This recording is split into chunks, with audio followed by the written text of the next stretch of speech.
En esta segunda parte lo que quiero que veamos tiene que ver con los métodos bibliométricos, que es algo que muy recientemente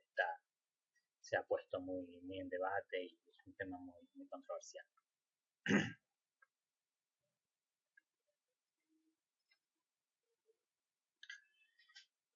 En primer lugar, quiero decir que no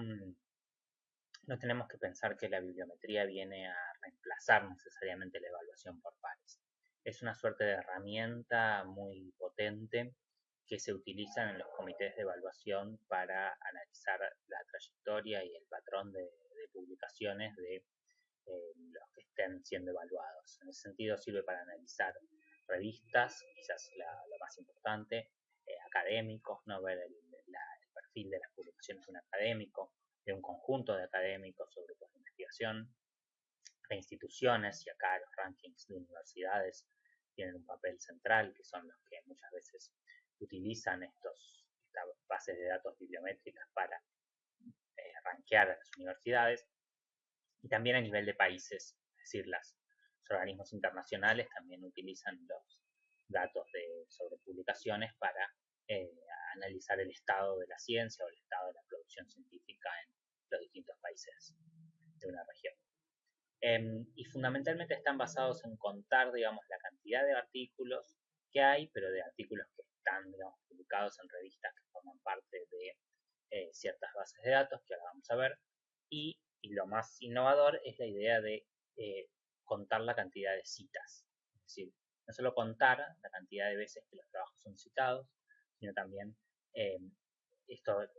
puede ser una herramienta para analizar redes de conocimiento, es decir, ver quién cita a quién, qué países citan a qué países, qué instituciones citan a qué instituciones. Es decir, ahí se da como una herramienta que no solo puede servir en un sentido de análisis para ver quién es mejor que otro, sino también para analizar como relaciones sociales dentro de la comunidad científica. Entonces, ¿cuáles son las principales herramientas para la bibliometría? Bueno, la herramienta fundamental y diría yo las más importantes son las bases de datos de citas, que son tres. El Web of Science, que a su vez tiene distintas tres bases de datos, que son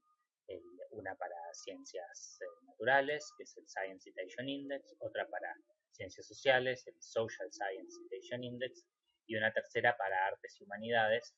que es el Arts and Humanities Citation Index. También tenemos la competencia de esta base de datos, que es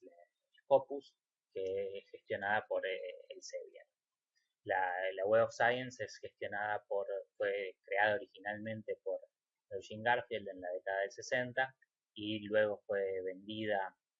bueno, el instituto, digamos, que él creó, que se llamaba EASY, Institute for Scientific Information, fue vendido a la Thomson Reuters, y muy recientemente Thomson Reuters vendió la parte de lo que tiene que ver con estas bases de datos bibliométricas a eh, una especie de sociedad de inversión de capitales asiáticos que se llama Clarivate Analytics. Y en tercer lugar tenemos a Google Scholar o Google Académico, que lo que hace también es indexar las citas, pero de una base de datos, de una base de revistas mucho más amplia de que lo que hacen Web of Science o Scopus. Incluso cita, eh, también analiza libros, ¿no? Analiza las citas recibidas por libros y las citas que aparecen en los libros. Es decir, es mucho más laxo con respecto a los criterios de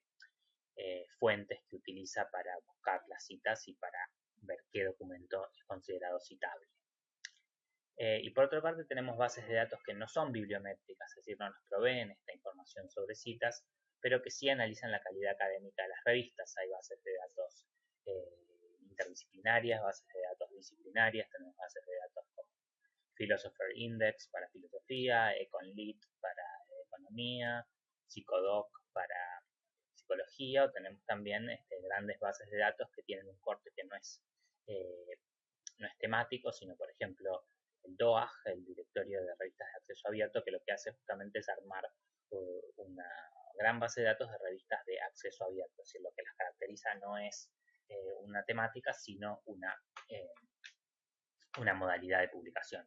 pero en ese sentido ninguna de estas recopila la información de citas, que es la que luego permite hacer como análisis un poco más em, sofisticados sobre la producción académica. Y esos análisis más sofisticados son los que permiten también que se hacen a través o que se sintetizan en ciertos indicadores. El principal, más conocido, más discutido, es el llamado factor de impacto, que es una medida del impacto que tienen los artículos publicados en una revista.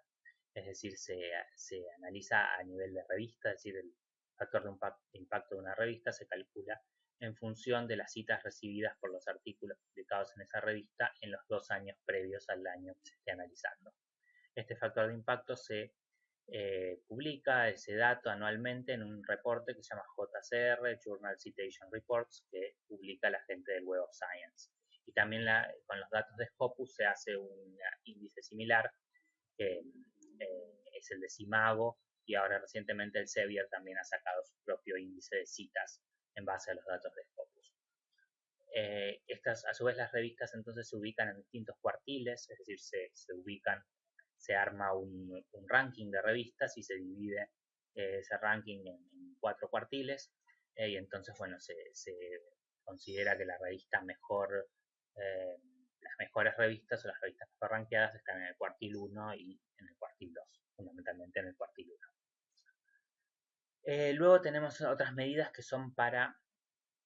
analizar el desempeño de una persona, ¿no? Un académico, que por ejemplo el índice H, que fue creado por un físico argentino, Jorge Hirsch, en el marco de tener que armar un comité de selección de un profesor de física, creo que era en la Universidad de California, y entonces lo que él hizo fue una manera de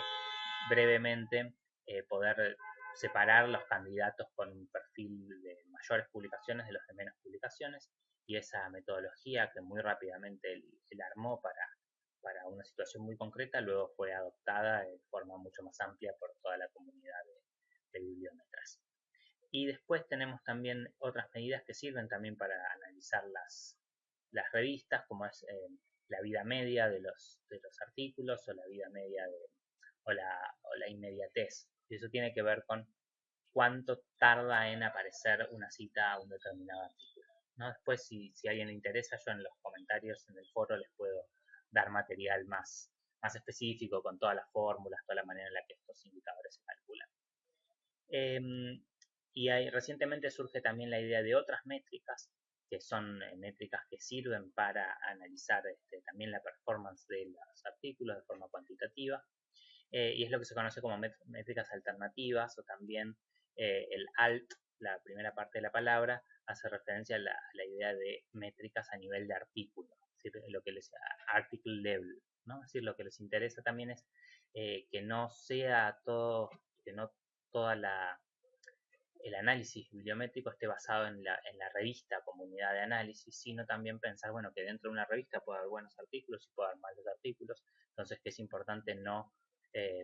hacer como hace el factor de impacto, que es decir, bueno, usted publica en una revista con el cuartil 1, entonces automáticamente pareciera que el artículo es muy bueno. Entonces lo que permiten las métricas a nivel de artículo es justamente, bueno, poder diferenciar dentro de lo que son buenos artículos y son malos artículos, ¿no? Y ver justamente cuáles son los que han tenido más impacto. Pero también no solo es eso, sino también es analizar no solo el impacto en citas, en otras publicaciones, sino también académicas, sino también es ver, como se ve ahí en ese esquema, el impacto a nivel de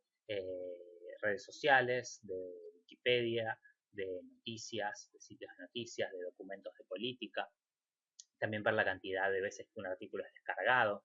¿no? La cantidad de veces que un artículo aparece es grabado como favorito dentro de las bases de datos o las redes sociales académicas como Academia Edu, como Mendeley. Es decir, la idea es abrir un poco lo que es la idea del impacto de un artículo e ir más allá del impacto concreto como como solo medible a través de citas. Las ciencias sociales y las humanidades en ese sentido están complicadas en el marco de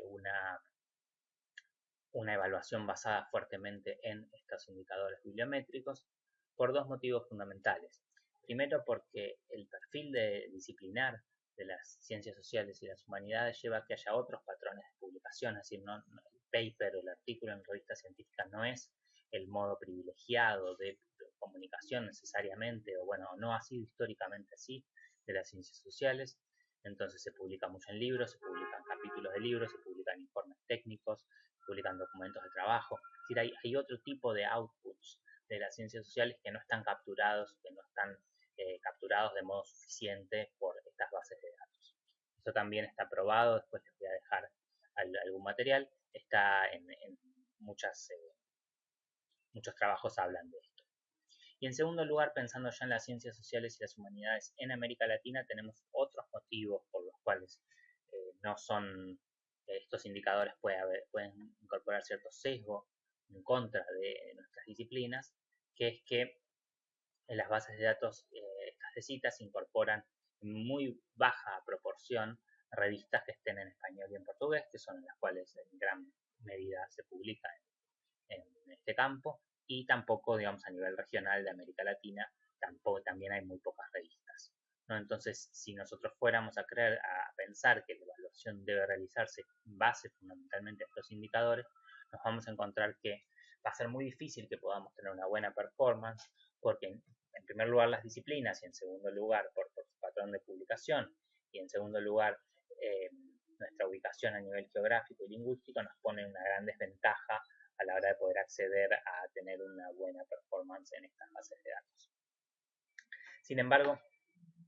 hay que decir que se hacen cosas para que esto deje de ser así. En Web of Science se incorporó como una subbase de datos, una base de datos que se puede buscar también a través de la misma página, lo que se llama el Cielo Citation Index, que es donde se recopilan las citas de la plataforma Cielo, que son fundamentalmente de revistas de América Latina. Después también se ha creado un índice de revistas que se llama Fuentes Emergentes, que son las revistas que están interesadas en aparecer en las bases de datos centrales del Web of Science, y entonces ahí aparecen muchas revistas de nuestra región y aparecen revistas en español, es decir, es una base de datos mucho más con más matices que la base de datos de la colección principal. Y después también hay que decir que Scopus está analizando cada vez más la inclusión de libros. Entonces cada vez hay más libros que están incluidos en Scopus, y al haber más libros, eso va a favor, digamos, de la tendencia de publicación de las ciencias sociales. Pero también hay que decir en general que hay una visión como muy crítica de esta sujeción, digamos, de la evaluación a los métodos bibliométricos, que puede generar muchas consecuencias nocivas. Una es la idea de que entonces preferimos siempre escribir artículos por sobreescribir un libro, y eso tiene consecuencias cognitivas nocivas, es decir, la complejidad de lo que se puede expresar en un artículo muchas veces es menor a la que se puede expresar en un libro, entonces está atentando contra no solamente una forma de comunicación, sino también es un atentado contra la complejidad o la forma de producir conocimiento dentro de las disciplinas. También se da esto que se conoce como la publicación salami, es decir, la idea de que yo tengo que recortar mi trabajo en la mayor cantidad de unidades mínimas posibles para poder tener muchas cosas para publicar. Entonces, en vez de publicar un buen trabajo con toda la información, lo voy publicando de pequeños pedacitos. También tenemos una tendencia muy fuerte a las modas, ¿no? Es decir, si yo me tengo que fijar qué es lo que publican las revistas de moda, y entonces publicar ahí porque eso es lo que tiene impacto, esto que está bien visto, que eso ya existía de mucho antes, se decía de la década del 70, de la década del 60 en América Latina, pero esto hace que sea más fuerte, ¿no? Tenemos una presión muy fuerte por publicar, y entonces a veces no se hace tampoco la necesidad, no se permite la replicación de los experimentos, o se recorta, digamos, ahí, que es algo que obviamente atenta contra la calidad de la información científica que estamos brindando, porque un experimento realizado muchas veces tiene mucha más soporte empírico, ¿no? Da mucho más soporte empírico a las hipótesis de lo que podría ser un experimento realizado una sola vez. Y este es el punto último que acá quiero señalar, es un punto clave, un punto que es el que está en el nudo, digamos, de la cuestión entre evaluación académica y la evaluación de las revistas, que es cómo los organismos nacionales de ciencia y tecnología de los distintos países de América Latina están incorporando o no el uso de estas herramientas bibliométricas o de las información de estas herramientas bibliométricas en la forma en la que ellos evalúan a los investigadores. En el caso de CONICET en Argentina, tenemos para ciencias sociales específicamente tenemos una resolución que habla de que arma 3 grupos de revistas en base a las bases de datos en las que están indexadas, pero para el caso de las bases de datos bibliométricas, Web of Science y Scopus, no dice explícitamente que no va a tomar en cuenta el factor de impacto, ¿no? Y la ubicación en los cuartiles del factor de impacto. En ese sentido, hay un reconocimiento de la importancia de las bases de datos, pero no de la cuestión del factor de impacto, y también hay que reconocer que incorporan los niveles más altos algunas bases de datos regionales como Cielo, que en ese sentido las pone a igual nivel a las revistas indexadas allí que a las revistas que están en el cuartil 1 de Web of Science, JCR. Luego en Brasil tenemos un sistema muy complejo que administra las CAPES, se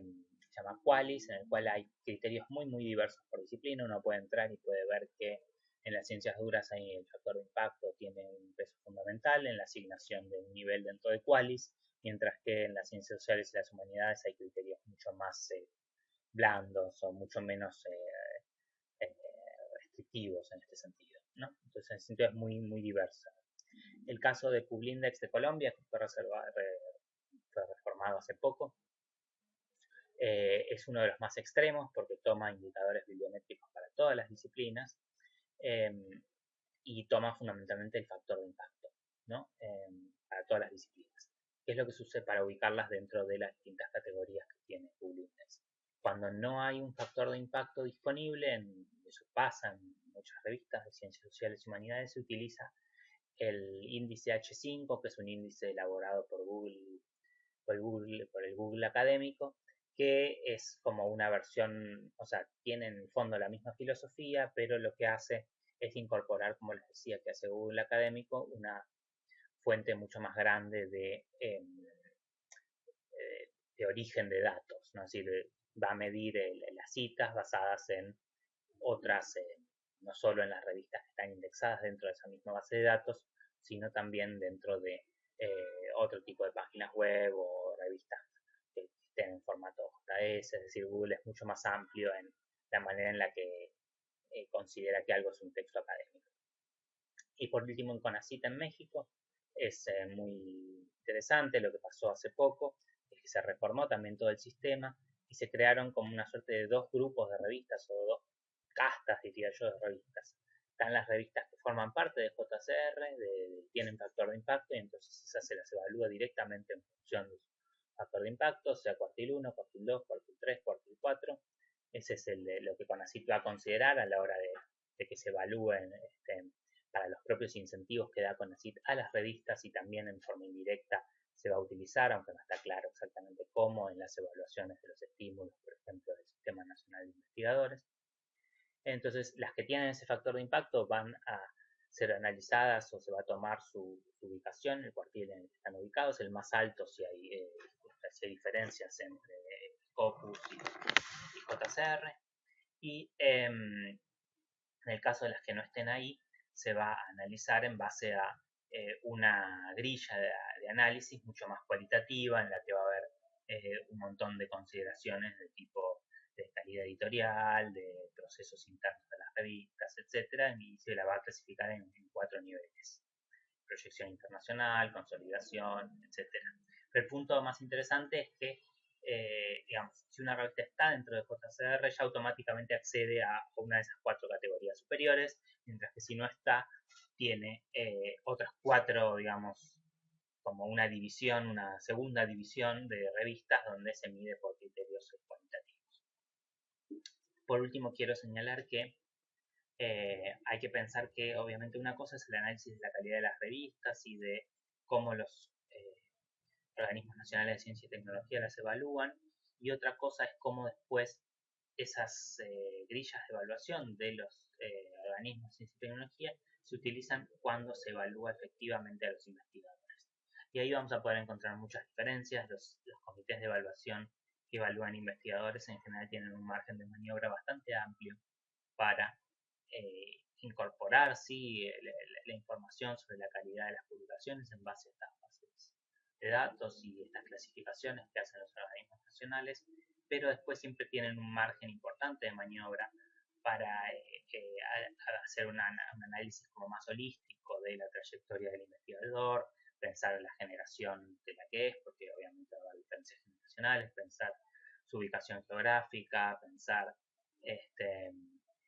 las redes, cómo está vinculado con las redes de investigadores más reconocidos dentro del país, es decir,